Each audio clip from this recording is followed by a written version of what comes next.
The sound of club football is back. Good evening, everybody. Welcome back to the Dugout Football Channel. And it is time for another match preview. And it is the Manchester City versus Liverpool Carabao Cup preview. Yes, every single year we either meet in the FA Cup, we either meet in the Carabao Cup, even meet in the Champions League, and obviously the Premier League. But this game is the Carabao Cup tie, and it is going to be very, very interesting. Man City wanting their trophy back. Well, Pep, of course, wanting his trophy back. Yeah, you nudged ahead of us, didn't you? That was a problem with how many times we've won it last year, so that was not good. That wasn't very good. I'm delighted to say that I've been joined by an absolute fantastic YouTuber, Mr. Bernarddineen. How are you, Bernard?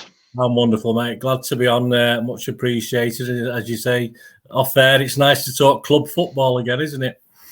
It is, especially after with what's like the World Cup having to, well, it is coming to an end very, very soon. Actually, Sunday is the final game, and then it's right back into club football. But have you enjoyed the World Cup?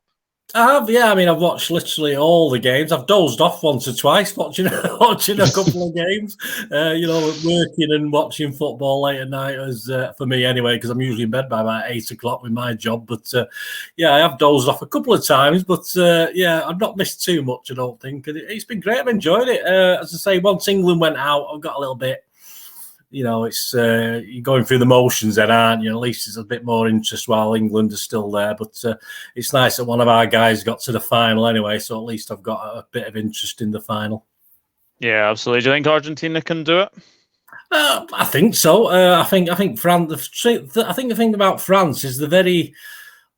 What's the word? What did I use? I used a sort of word today about them, and I can't remember what the word was now. Functional. I think even though you've got Mbappe and Griezmann, they're very functional, and obviously Argentina can just have a little bit more magic, I think, on the day. But it's certainly be a very interesting, challenging game as long as they. I'm hoping it's not so they don't cancel each other out effectively, and it just kicks off and goes to extra time and stuff like this. I'd like to see an early goal, and then it'll liven the game up. Well, by the time this video is out, we will definitely find out the result, of course. But let's get into it. Manchester City against Liverpool. Yeah, thank you, Peter Schmeichel. Thank you, Dion Dublin, because they managed to pick Man City, Liverpool out of the two balls, and they then picked Man United, Burnley. You know what? Anyway, we know what the big game is, don't we? Man United, Burnley, obviously, as far as TV is concerned. Yeah. How would you sum up your season so far? I'm very disjointed. I mean, the thing is about City, it's always going to be an awkward season because, as you know, we don't really kick off till Christmas time when we're playing in a normal season. So this has put a sort of cat amongst the pigeons, if you like, and certainly pre-season. I was hoping because we had a fairly kind fixture list. We had a fairly kind fixture list up to the break, up to the World Cup break. And I was sincerely hoping that, obviously I was thinking Liverpool will be up there with us and stuff like this. And I thought, well, as long as we're at top or second-ish, but we're sort of on similar points. But I didn't imagine for 1 minute that Arsenal will be up there 5 points ahead. That's for sure. And I would have been happier going into the World Cup break the other way around because I think we've got sort of hell of a difficult January, end of December, January to come. And I say we do take time usually to kick on. It's as though we're starting again. So it is a little bit of a worry for me coming back into it. But everyone's in the same boat. So we'll see who reacts better coming back. It might totally change. Arsenal might fall off a cliff and someone else might spring a surprise. Yeah, that's the thing about this World Cup being so in the middle of the season. We just don't know what teams are going to be like when they come back. And as you say, Arsenal could fall off a cliff. City could go on an amazing run. Liverpool, well, I'm not obviously counting my chickens yet, but we could go on a good run. You just never know.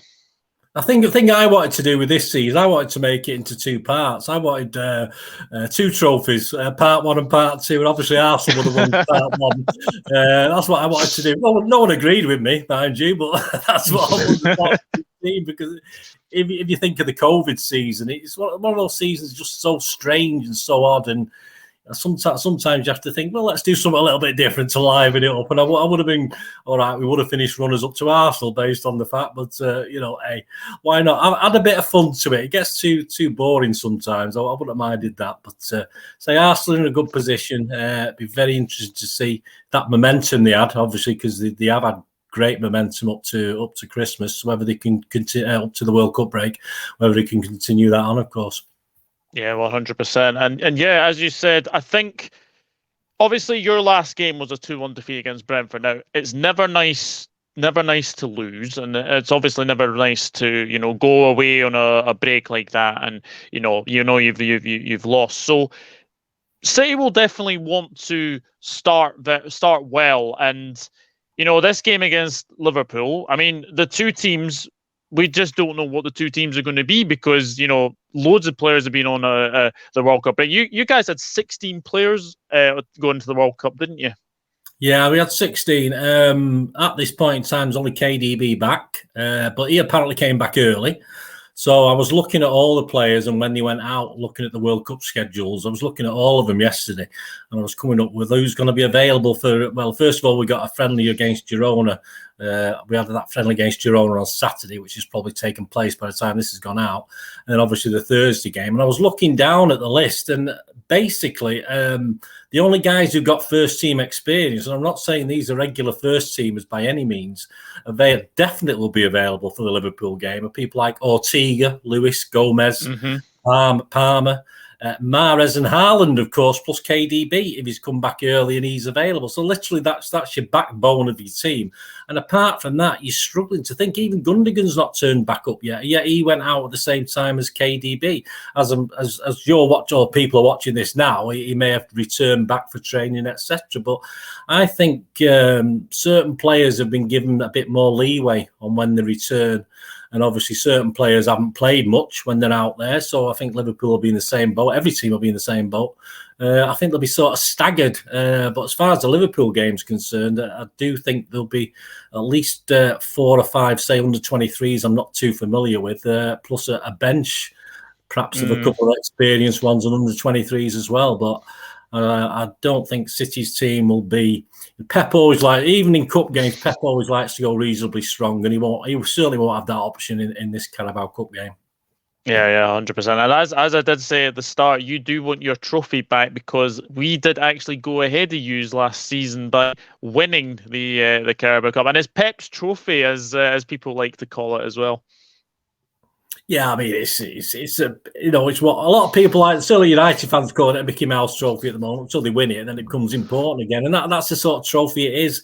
It is a trophy. I think down the line we will not be playing in Liverpool, City, the teams are in Europe on a regular basis. I think it will take a back step, and City and Liverpool's and United's of this world will no longer be in it. But while it's there, it's a trophy. And it's nice to win it. It's nice to have it. And certainly, I can think of many times in the past when I've been grateful for it. It's just to have that sat in the trophy room. Yeah, definitely. And actually, I was looking at your fixture list, and you mentioned that you've got a really, really hard end of December, January. I mean, I have actually looked at it. You have Leeds, Chelsea twice, Manchester United, and then I think Tottenham once in January and then once in February. It's not an easy run. Well, Tottenham are our Achilles heel, if you like. I mean, they seem to manage to beat them.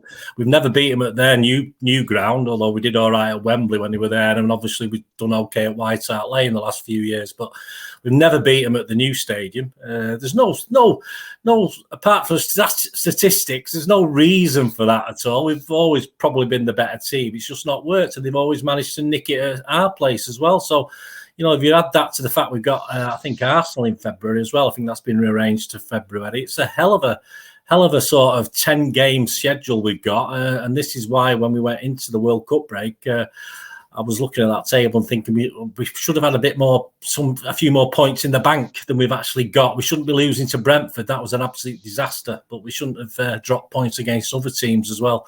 Although the Newcastle droppage of points looks pretty good now. I mean, a draw at St James's looks looks a good result. It didn't at the time, but obviously the way they perked up. I mean, they're another team who could surprise us after Christmas. Is certainly they had momentum as well, didn't they? Up to the World Cup break. So yeah, it's going to be very tough. If we're still up in the top couple by mid-Feb, end of Feb, and not too many points behind, if we're not on top, then we'll be okay. But I have no ultra confidence in that happening at the moment. Yeah, definitely. And I think we look at this game knowing that, already Liverpool beat City earlier in the season. And I think if you look back at that game, I think that was one game where I think City can be unlucky that they went away with 0 points, because I think a draw would have been probably fair in that game. But we do know that you do struggle at Anfield. So are you relieved that this game is at the Etihad? Yeah, from a point of view of if we were playing normal teams, I mean, at the moment I say it's up in the air what's going to happen with this one. But Anfield, it's just one of those grounds, isn't it? It's just for City. We had a jinx at Old Trafford for a long, long time. There's many years we went without winning there at any stage, and then all of a sudden we found the knack of doing it. Arsenal, Highbury were useless, and we finally sort of cracked the Emirates. Apart from the last time we went up there, last New Year's Day, I was there that game. We sort of scraped that one in the last minute, but we seem to have cracked that. So one of the only grounds that we still don't have a great record at, it's probably our worst. I think there's probably one or two up there, but Liverpool is definitely a place where, again, statistics don't mean anything, but it's just somewhere City have never been comfortable going. From when I first went in 1973, we got a draw, but we've not done that much since then. And I first went to Anfield in 73 watching City in a FA Cup game that we drew, but it's been awful. It's been awful, and it's psychological. It's always psychological, and football's played with the feet. But there's just a little bit up there as well, and I think City struggle. City players, City management before Pep, and the City players before Pep struggle psychologically when we go to Anfield. Yeah, definitely. And I'm going to speak about, like, obviously players that are obviously coming through at Manchester City. Rico Lewis is one that's just has kind of gone on the radar a little bit. How good has he been this season? Yeah, the thing with Pep is obviously he's had to play Rico Lewis, and over the seasons he's not been too keen to play the youngsters unless he's played 3 or 4 in a Carabao Cup game or something like that. But obviously, Rico Lewis was forced to play him under certain circumstances. So, and the thing is with him, it doesn't matter. It gives him his head as well. They're under no pressure from Pep initially. People like Palmer are now at the stage where if they don't improve, they could struggle a little bit, because Palmer's one of these guys who can play some really good stuff, but do some silly thing, give the ball away too much. And Pep doesn't like it if you give the ball away too much. And Rico Lewis is in the same sort of boat. He gets a bit of leeway off Pep because of his inexperience. But again, he's another guy who got tons of potential, but he's going to have to bide his time, because Pep will always stick with his old heads when it comes to the crunch. Yeah, definitely. I mean, some of the transfers that you made, obviously Haaland being obviously the big one, and I think I don't think people have been kind of surprised with, like, the impact he's made. I think people expected him to have a good start to the season, but maybe not as much as the start that he has had. How impressed have you been with Haaland? Yeah, it's funny, isn't it? I mean, it was a brilliant start. I mean, Pep, he changed tactics a little bit. We changed tack on things we do. Of course we did. And if you think back to the end of before this World Cup break, he'd had picked up a little niggle, so he'd had a little bit of problem. And probably the last 2 or 3 games, he wasn't on fire as he was. And this is going to happen, and as long as we're positive and we do the right things, then it doesn't really matter. But he started on fire, of course, and that's it. You're not going to keep that. Everyone was saying he could score 60 goals and all this garbage. I mean, that was never going to happen in a million years. I mean, you're gonna have a stage where you're going to ease off. And as I said, he picked up a little bit of a niggle. He played in a couple, I think it was a Dortmund game he played in, which he shouldn't really have played in. And we never really saw the proper Haaland after that. He got a bit of a niggle and he played half a game, and then he came on as a substitute in a game. So he'll be all ready and fired up, obviously not going to the World Cup.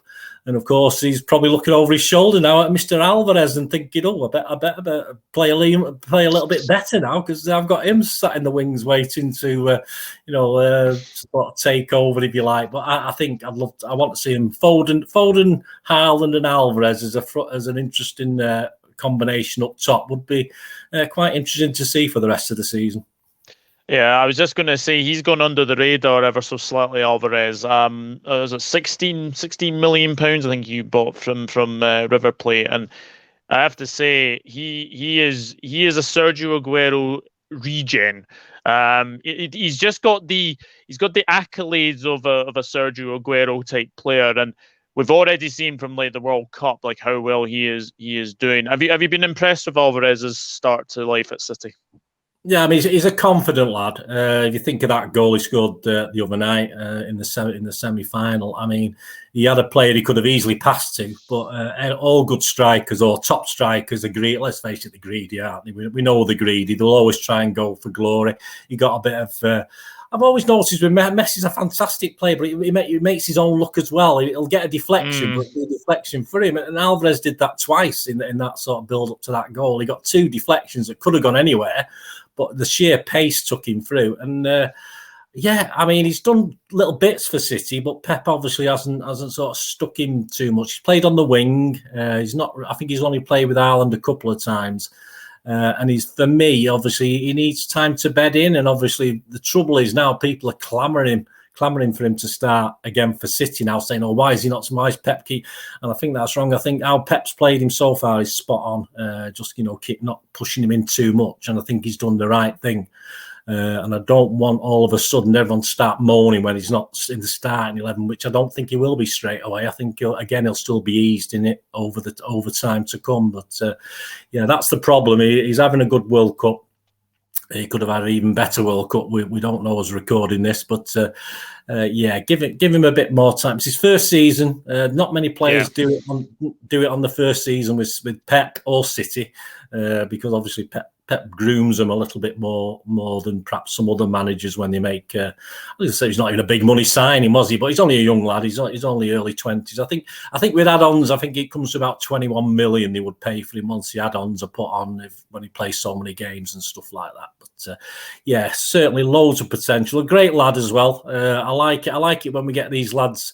You know, I'm looking at that idiot over at Old Trafford who's training separately at the moment. The ex-City guy, and you look at people like that. I just like nice lads playing for my team. I don't like, I'm old-fashioned. I like the guys to be decent people, decent blokes.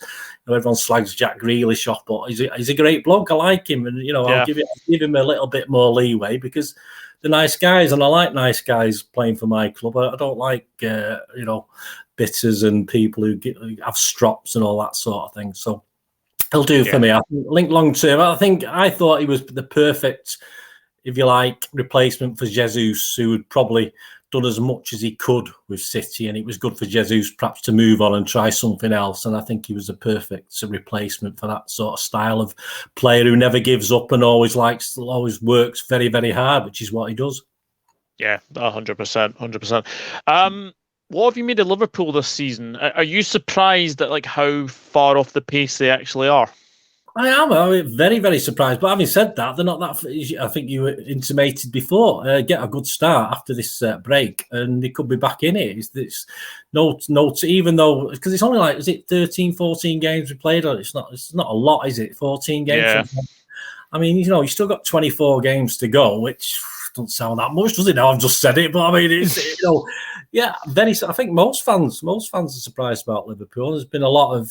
We only see it from the outside, of course, and criticism of Klopp, and this happened at Dortmund and all this. But I mean, unless you actually like yourselves and know what's going on there yourself, you can't really pass too much judgment. But we've always said it. And most City fans I speak to have said it.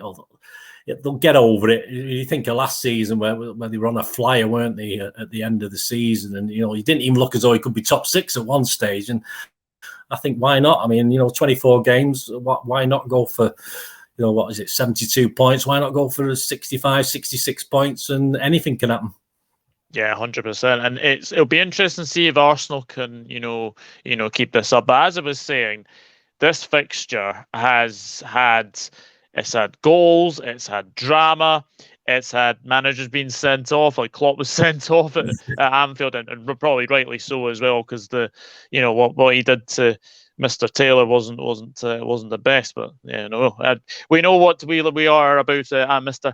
Anthony Taylor, of course. But what is your memory of this game? What is your first memory of this fixture? I think the memory of it is that I thought we let Liverpool off the hook a little bit again, which we have done before over the last 2 or 3 seasons. I think Liverpool weren't quite at it. They weren't in great form, but they relied on the passion to get them through, and it worked. And City unfortunately just weren't good enough on the day. Haaland had a particularly poor game, if you remember. It was just pretty awful today. But again, he was not getting the service, and people like Foden, we just weren't taking people on. Pep was far too timid. I'm not going to say I remember about 3 or 4 years ago calling one of the managers a coward for something he did, and I got a bit of rebuke for it. So I'm not going to use the word coward again, but he was a bit timid. He wasn't brave enough. So I'll change it now. I'll say he wasn't brave enough. It's been the same at the Etihad. People like when United have come and Liverpool have come, where the United manager at the time, whether it is, hasn't been brave enough, or the Liverpool man or Klopp hasn't been brave enough to take City on certain things, and that happens. That happened at Anfield. That was my first impression, that we just weren't brave enough on the day, and we could have easily, at least, as you said, got a draw. At least that's the minimum. That's the minimum we should have had, and we ended up with nothing. So just not good enough, and just not brave enough on the day. Yeah, definitely. Now we're going to come to the part where this is probably the hardest starting 11 that I can think of right now, like probably for both teams, etc. But if you were Pep, what lineup would you go for the game? Well, we don't have any centre halves unless the guys who are coming back a little bit later turn up. Unless Laporte and Akanji turn back up, which is possible, very, very possible. If they're fit enough. I mean, we did joke off air, or I joked off air, that, I mean, these guys have been in the sun for 3 weeks. I don't know why they need a break or a rest before they come back. Pep will want to play his strongest team. He'll want to play as many first-team regulars as he can. And I'll be honest with you, I don't know too much about the under-23 guys to slot in at the centre stage and stuff like that. So I am hoping people like Akanji and Laporte back, and even Rodri's proven that he can play as a centre half again now. He has done it occasionally for City when, late on in games and stuff like that, but he didn't do too bad in that. But yeah, I mean, he's going to have to rely, of course, in midfield. He's going to play KDB next week. He's going to play Palmer. Yeah. Them two are going to play. Mahrez and Haaland are going to play up front. So there's 2 of your midfielders and 2 of your strikers.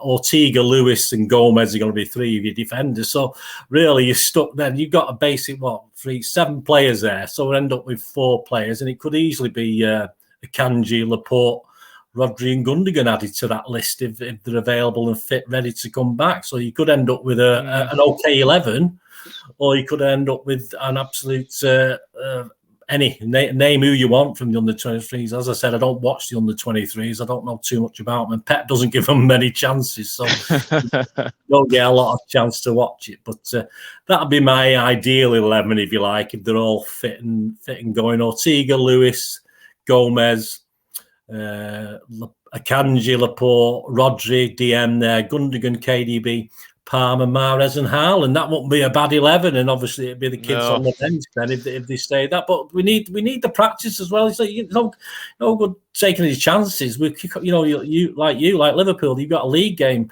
coming up pretty soon after ours is Leeds away. We need to be flying. We need to be back out of them traps, because if you don't do much in those first 4 or 5 league games, it could be over. The season could be over. It's as simple as that. If you don't perform, if Arsenal come back on fire, if Newcastle, win the next 4 or 5, we could be chasing. We could be chasing. It's really difficult. So I think he wants to get his best team out he can, and that'll be the ideal scenario for me. And then the bench should be made up of under-23 kids. Yeah, 100%. And actually, as well, you do have a little bit of free time after, obviously, the Liverpool game, because I think you play Leeds on the Wednesday. Yeah, I think you've been given. No Boxing Day game. It's the 28th, so we got like 6 days rest then, because I've looked at the scheduling, and literally, apart from Alvarez, all the guys should be back training by the time that Leeds game comes around, with 3 or 4 days in training as well. So it should be more or less a full squad again to pick from. Yeah, absolutely. Liverpool.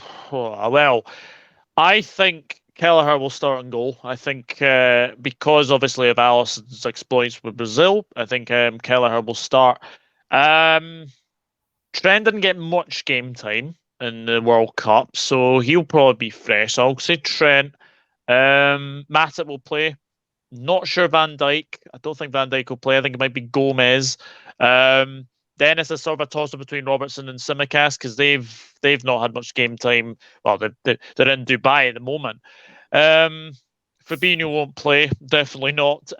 So we might get maybe a Basatic, young Spanish midfielder. He's been looking pretty good recently. I think it'll be Thiago. And then it could be anybody. It could be from Naby Keita. It could be James Milner. It could be anybody. It could be Yeah. anybody. And then up front, I'm going to go Salah. Salah on the right. I think Bobby will be down the middle. And then it's whether or not he'll be back. If he's not back, then I think Carvalho will play on the left-hand side because I think Darwin Núñez has come back. I think he might play in the friendly against AC Milan potentially. But it's anybody's guess what the starting 11s will be. Anyway, and then I do think we'll have a good bench along with City. Not as good as City's bench, I have to say, but it's going to be a very very interesting game. It's one of those games where yes, it's a very very big game, but it's like the first game's back since the break.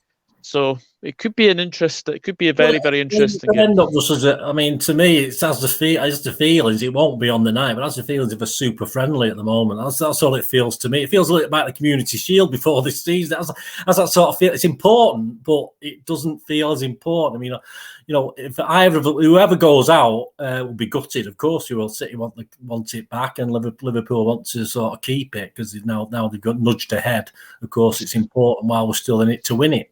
But it's just one of those things that I think that both managers, if they do get knocked out, aren't going to be that bothered. I don't think. In all fairness, with all the games we've got coming up as well, with the obviously Champions League kicking back off again at some stage. I'm not. I don't think. Although it'd be nice to win it, I don't think either manager's going to be totally too depressed if it doesn't turn out on the night. Just get everyone through fit, get some minutes in the legs as a team as a whole again. And then they're both going to start looking forward to the next league matches, I think, where it will all start off. And we'll be dejected, of course, either of us, whichever happens. But we move on. We'll move on. I don't think it's the be all and end all that it would have been, perhaps in a normal season. I think if things had been normal, it just been played at a normal thing, I think it would have been far more important to both. But I don't particularly think it is under the circumstances. No, definitely no. I think the timing is very, very, very, very strange. 4 days after the World Cup final. I mean, they have to fit in at some point, but it does feel a little bit strange the timing of it. And then I think we've got Aston Villa on Boxing Day. We've got Leicester at home on the 30th, and then we're at Brentford on the 2nd of January. So some big games, and then we've got Wolves, I think, in the Cup as well. So games are coming thick and fast. Could this potentially go to penalties? Possibly, yeah. I mean, I could see it being a funny game as far as I don't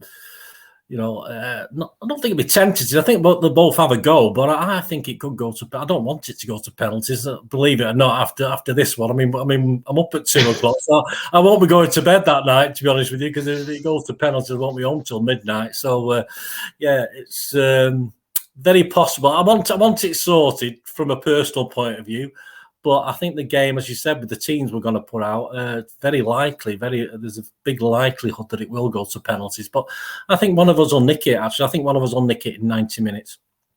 Okay, 90 minutes. I've got to ask you for a prediction. Then, what are you going to go for?